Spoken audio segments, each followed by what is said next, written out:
we present a special Christmas story called The Gift of the Magi by O. Henry. Here is Shep O'Neill with the story.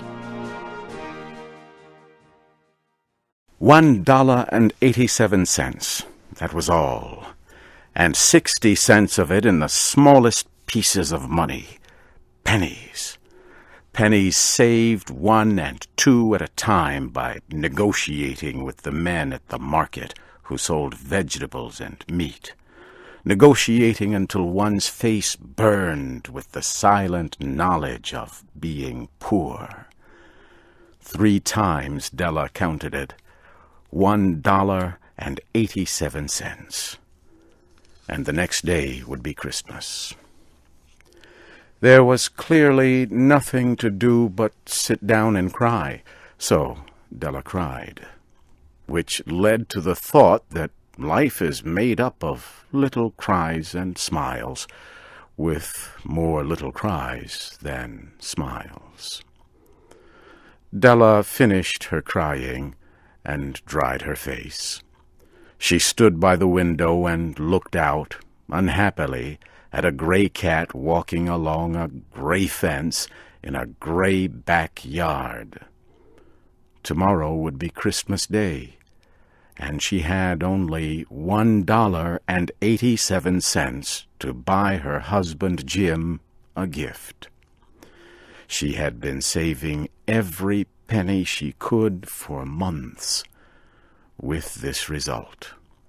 Jim earned $20 a week, which does not go far.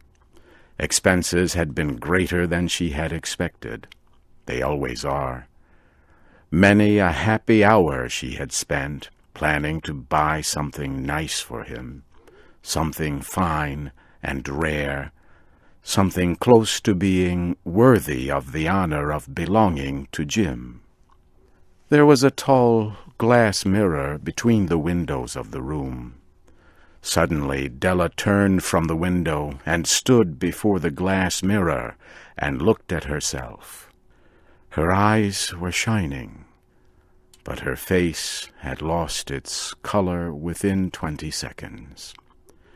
Quickly she pulled down her hair and let it fall to its full length. Now, Mr. and Mrs. James Dillingham Young had 2 possessions which they valued. One was Jim's gold timepiece, the watch that had been his father's and his grandfather's. The other was Della's hair. Had the Queen of Sheba lived in their building, Della would have let her hair hang out the window to dry, just to reduce the value of the Queen's jewels. So now Della's beautiful hair fell about her, shining like a brown waterfall. It reached below her knees and made itself almost like a covering for her. And then quickly she put it up again. She stood still while a few tears fell on the floor. She put on her coat and her old brown hat. With a quick motion and brightness still in her eyes, she danced out the door and down the street. Where she stopped, the sign read, Madame Sophronia, hair goods of all kinds. Della ran up the steps to the shop, out of breath. "Will you buy my hair?" asked Della. "I buy hair," said Madame. "Take your hat off, and let us have a look at it." Down came the beautiful brown waterfall of hair. $20, said Madame, lifting the hair with an experienced hand. "Give it to me quick," said Della.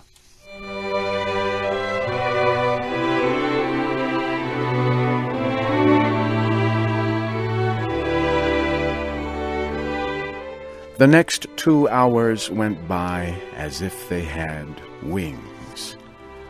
Della looked in all the stores to choose a gift for Jim.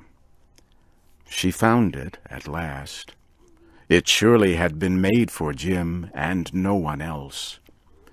It was a chain, simple round rings of silver. It was perfect for Jim's gold watch. As soon as she saw it, she knew that it must be for him. It was like him, quiet, and with great value.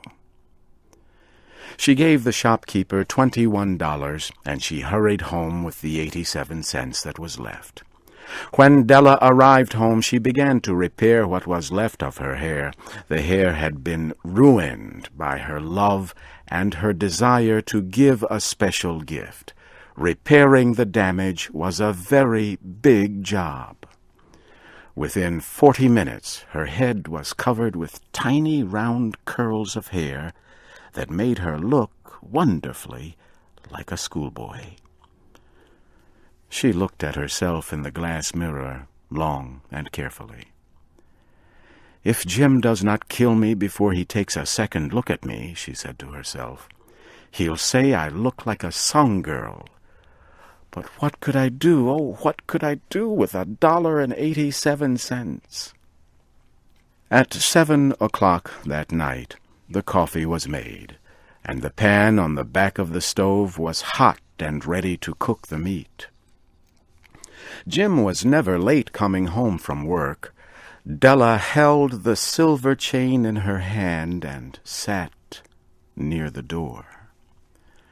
Then she heard his step, and she turned white for just a minute. She had a way of saying a little silent prayer about the simplest everyday things. And now she whispered, "Please, God, make him think I am still pretty."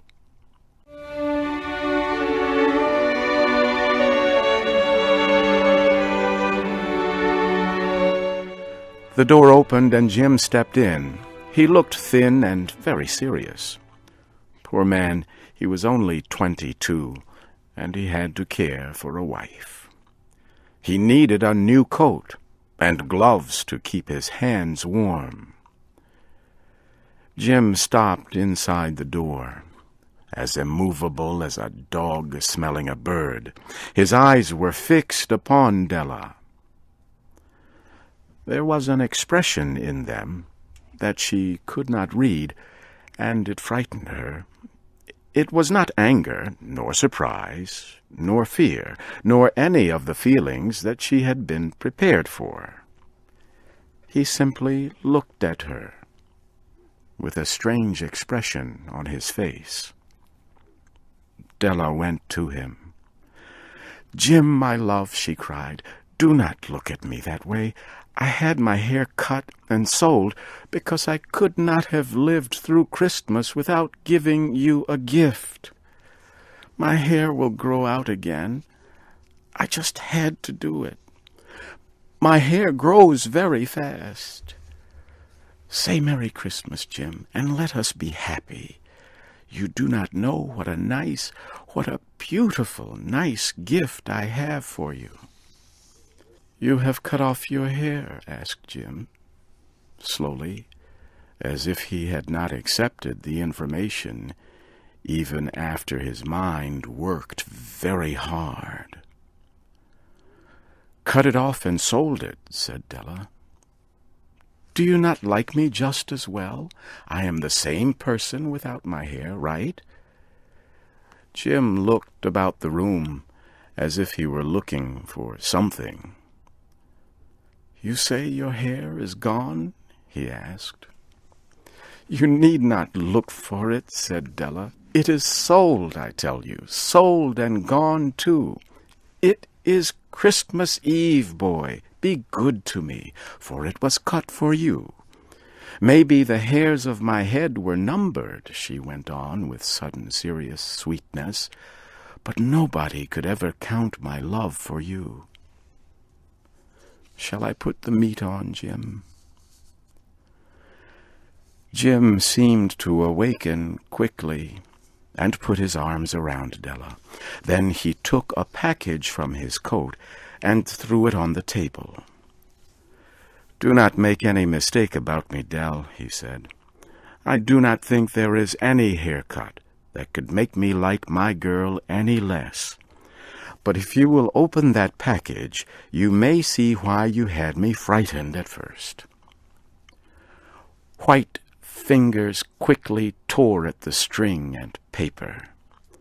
There was a scream of joy, and then, alas, a change to tears and cries, requiring the man of the house to use all his skill to calm his wife. For there were the combs, the special set of objects to hold her hair that Della had wanted ever since she saw them in a shop window. Beautiful combs made of shells, with jewels at the edge, just the color to wear in the beautiful hair that was no longer hers. They cost a lot of money, she knew, and her heart had wanted them without ever hoping to have them. And now the beautiful combs were hers, but the hair that should have touched them was gone. But she held the combs to herself, and soon she was able to look up with a smile and say, "My hair grows so fast, Jim." Then Della jumped up like a little burned cat and cried, "Oh, oh!" Jim had not yet seen his beautiful gift. She happily held it out to him in her open hands. The silver chain seemed so bright. "Isn't it wonderful, Jim? I looked all over town to find it. You will have to look at the time 100 times a day now. Give me your watch. I want to see how it looks on it." Instead of obeying, Jim fell on the couch and put his hands under the back of his head and smiled. "Dell," said he, "let us put our Christmas gifts away and keep them a while. They are too nice to use just right now. I sold my gold watch to get the money to buy the set of combs for your hair. And now, why not put the meat on?"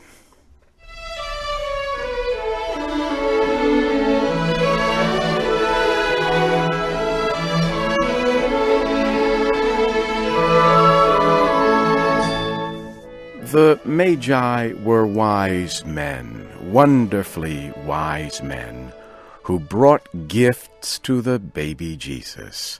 They invented the art of giving Christmas gifts. Being wise, their gifts were wise ones. And here I have told you the story of two young people who most unwisely gave for each other the greatest treasures of their house. But in a last word to the wise of these days, let it be said that of all who give gifts, these two were the wisest. Everywhere they are wisest. They are the Magi.